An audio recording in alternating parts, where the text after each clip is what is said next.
Good evening, Pir Zia.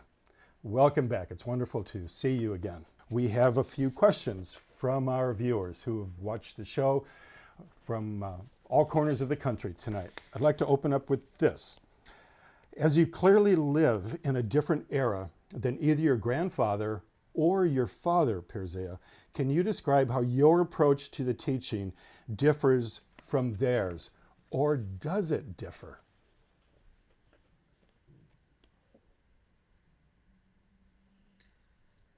I don't think it differs. Yes, times change, and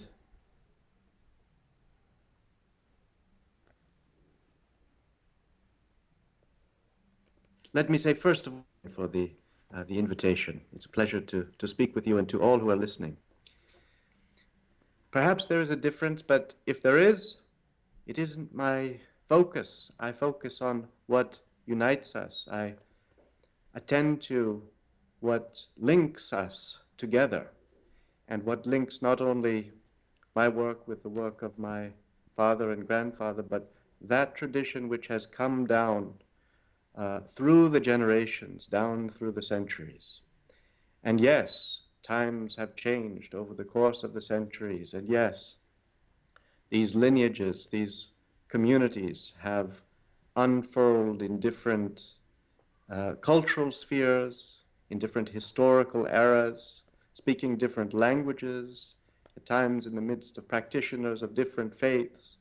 And yet, in the midst of all of this change, it is one transmission of remembrance. And the unity, the purity, the simplicity of that transmission, that is where I try to focus. That's very reassuring. The whole notion that these are timeless questions. That's exactly what we're trying to evoke on a show like this on Global Spirit. Another question. We heard you say on tonight's show that there is no forgetting, that there's no remembering, and that this is a process that God himself or herself might even experience. However, paradox here. If God is all-knowing, how can God forget anything? It isn't that God forgets, but it is that we who emerge from the divine being become separate from that intrinsic knowledge that is the knowledge of unity. The pure being encompasses the whole of life, but every fraction of life is particularized, and in that particularity runs the risk of falling out of the wholeness of being. The trees, the birds are all immersed in unity by the intrinsic instinct of their nature.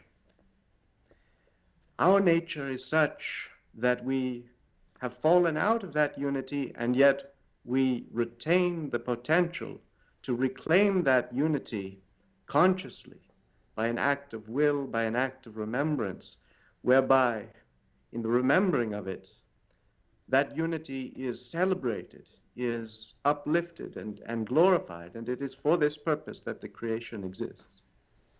Wonderful. You make me think of Gurdjieff's great teaching that we are constantly falling asleep. And it's the purpose of spiritual practice, of philosophy, to help us wake up again. So thank you for that.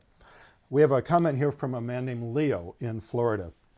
You mentioned powerful social forces during recent centuries have fostered a kind of malaise in many of the great religions. But you left out the fact that in most cases, religions have brought these problems on themselves. Can you comment on this? Religion is a complex phenomenon in the world, isn't it? Because religion begins with mystical experience. It begins with the prophet's encounter with the totality. And the totality, the divine life, the absolute, reaches out to creation. Its voice, its guidance percolates and radiates. And the prophet is the one who has emptied himself or herself to receive that voice and is thus chosen. And so prophecy comes, which is to say, revelation of the divine voice. but that voice is in a language which no humans know. It must be translated, it must be rendered into our human languages. And in that translation, it takes on the forms of culture, it takes on all of the weight of history and of received ideas and so forth. And so the religious tradition is not sealed off from all of the influences of our humanity, including negative influences, including destructive influences, including conflict and competition and exclusivism. All of these attributes of the spirit of agitation enter into everything, even into what is most pure. And those lineages of purity that are entrusted with the heritage of the sacred message must continue to renew themselves by returning to the essence and dissolving away and relinquishing all accretions which are contrary to the beneficent intention of the revelation. Soulfully said. Thank you. Thank you. And now here's a comment from someone named Amin from Cairo, a city I love very much. It's so nice to see that you have two guests that can sit around and talk about God in this way, because in some parts of the world, you might both be considered heretics. Any response to that? Well, it is so nice. It is wonderful to live in a setting in which there is the freedom to express one's experience, one's sense of the sacred, without fear of condemnation and without fear of the domination of those who set themselves up as authorities with the sole prerogative to interpret the will of God. It's wonderful to live in a pluralistic world in which all of the faiths and traditions of the world are allowed to blossom, to dialogue, to take part in a commonwealth of wisdom. That is the world I seek to live in and to foster. And that is the world that you support so wonderfully with your program. Thank you. Thank you so much. I love the notion that dialogue comes from the old Greek word, which means a flow of meaning. A real dialogue means there's a flow between us all. So thank you for that. I also love the notion that real Sufis never say that they are actually Sufis, but more that they are on the way to Sufiness. That sounds like a very pilgrim-like notion. Can you expand on that for us? Yes, exactly. The word tasawwuf means not being a Sufi so much as becoming a Sufi. And so Sufism is not an ism. It isn't something that you merely subscribe to and become a member of. It's something that you yearn for, that you aspire to, that you seek to practice, to realize day by day and moment by moment. Isms foster schisms, right? We have to be careful of those. And then our final question. Do your students need to become Muslims to appreciate what you have to share with us? Do they need to know Arabic to do the prayers and the chantings? Well, since several centuries, our order has been an ecumenical order in the sense that the sheikhs of this lineage, going back to Shah Kalimullah Jahanabadi, and even in prior eras implicitly, but explicitly in his time, in the 17th century, resolved to open this path to seekers of all faiths. As long as these seekers were sincere and people of goodwill, it was felt, it was believed that they could be given guidance on the path that leads to the goal without requiring them to change their religion, as long as they themselves maintained the principle of respect for all faiths. Thank you for those healing words. We appreciate your participation in this live web chat. We're in a whole new world of expanding this nurturing dialogue, aren't we? Thank you so much. It's a pleasure to be with you, and I send my greetings and my very best wishes to all who are listening everywhere. Thank you from our heart to your heart.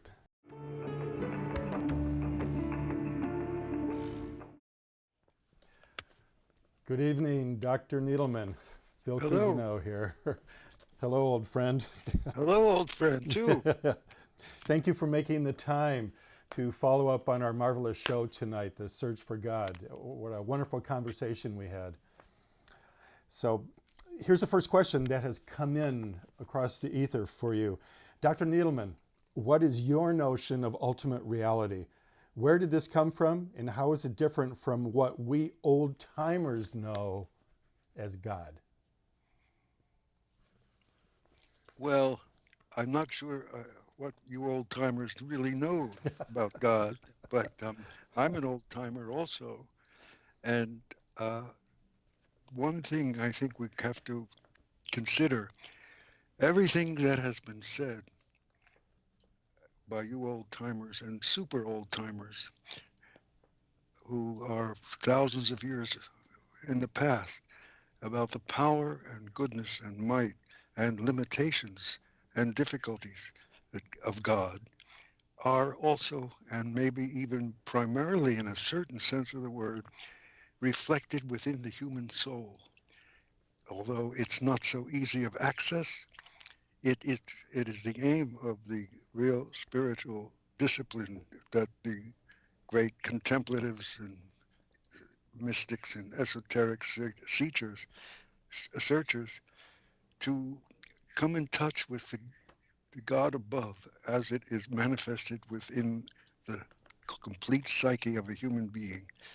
So the fundamental difference from looking at it in broad terms is perhaps most of the world, in the Western world in any case, thinks of God as something external to ourselves, whereas what we were searching to open up on this program and in one's life, our lives, is the action of that within the human being. Man, according to the Western traditions, is made in the image of God. And that for us means something within our own self needs to be awakened.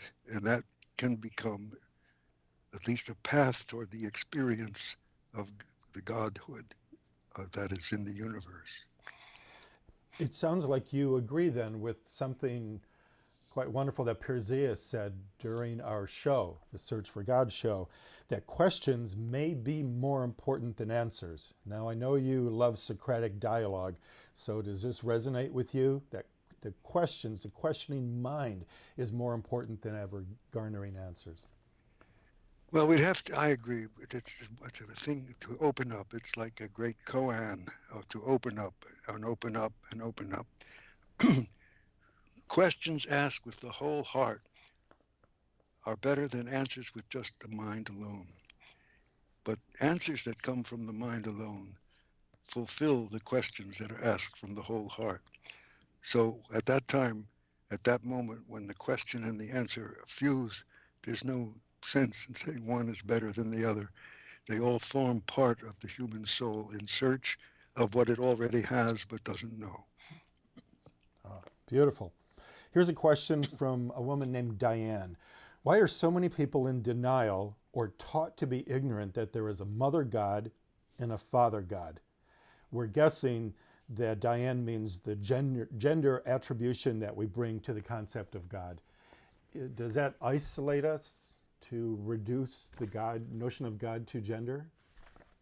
Well, it's one of 1,000 things of superstition and superficial understanding and prejudice and the influence of cultural biases and plain ordinary, I don't want to say the word stupidity, but a kind of dullness of sensibility toward the wholeness of the human being and the inner meaning of the feminine and the masculine and how they have to be in relationship by a third force that is neither feminine only or masculine only, but a harmonization of both together. Mm. By trade, you are a philosopher, which has, we know from our high school history lessons, means someone who is in love with wisdom. So let's ask you, do you feel you're more wise now than you were when you were younger? And if so, how does that work? Do we become wiser by asking these questions with great avidity? Well, I'm wise enough not to answer that question. Yes. All right. Fair enough. Okay, here comes another question for you. You spoke about oneness, oneness with God, oneness with these questions. I remember there is a place where oneness with God is explored and advocated in some writings from the Gnostic tradition. Can you speak to the Gnostic point of view? Do you think most humans are ready for such heady notions as being one with God, himself or herself? Well, many human beings are open to that if it's presented to them in a way that becomes human and relevant and nuanced and full of the spirit of search on both the questioner and the respondent. The Gnostic, in its deeper sense, speaks of a kind of form of knowing that transforms a human being, that transforms the mind. So it's quite different than just the knowledge of the mind alone, which the West has cultivated brilliantly, but with neglecting the other sources of knowing from the heart, from the body, and all the tissues and cells of the human organism. When that kind of knowing exists, it's a transformation of the person. And we all have those moments that approach in that direction. If we are pointed out, if it's pointed out to us, that they represent those moments of great presence in special crisis or joy or special moments of overwhelming happiness or sorrow. We all experience a greater presence in oneself, and that's a step, a bridge toward the experience of oneness with God. But the culture doesn't know how to interpret such moments, and therefore many people feel they are alien, strange, mysterious in a bad way, and obscure, and they give the name mysticism almost as a bad word, whereas it is really represents a step towards our ultimate fulfillment. Marvelous, marvelous. As the host for this show, the Search for God, I was quite struck by our interviews, our conversations with your philosophy students at San Francisco State. Did you talk to them afterwards about how they felt about the conversations and whether or not they've seen our show? Well, I haven't yet, but I talk about this subject with them a great deal in my classes and about this kind of conversation. And it's just remarkable how some that really great ideas that are sourced in great spiritual traditions, when they're presented in the spirit of mutual listening and mutual search, how these ideas touch something within ourselves, within oneself, that many students, in one way or another, comment, I had no idea. I had no idea this part was in me. This part was awakened or was rediscovered. So I would say overall, this kind of conversation brings hope that doesn't exist in any other way because it touches a part of oneself that one is compelled by joyfully to respect and seek to preserve and develop within one's whole actual life. I like your use of that common phrase, being in touch with these greater mysteries, suggesting that if we're not in touch with the mysteries, we are out of touch. And I think this is the kind of Socratic dialogue that tries to bring us back into touch. A final question from a fellow named Tracy. He says, I'm a business administration student in Oregon. This question is for you, Dr. Needleman. I'm wondering if, as a professor of philosophy, do you often get challenged for your own personal spiritual interests and involvements from other faculty or other intellectuals? And if so, how do you deal with these confrontations? I get challenged by many people in that respect, in a good, mostly in a good way, which I feel honored by the challenge. I feel that something, I don't know, they feel something in the way we're speaking together. and they want to know where is it coming from? How can I open to it more when the conversation is over? And this becomes a fundamental question of all true spirituality. Is it's one thing to be touched by it, and that opens your mind and heart, but then you have to go into the street, into your life. And so people want to know where to find it. And that to me is the great response to the challenge that I hope for. But when someone challenges it in a kind of uh, negative way, in a kind of cynical way, then I can only hope that when we part, something that we have exchanged will resonate in them, even though they were loath to admit it at the time. I agree with you wholeheartedly. There is a deep, deep abiding longing for this continuing of conversation between us all. So let's encourage our viewers at home to carry on a conversation like this with their friends and family. Thank you very much, Jerry. Thank you, Phil. Nice to talk to you.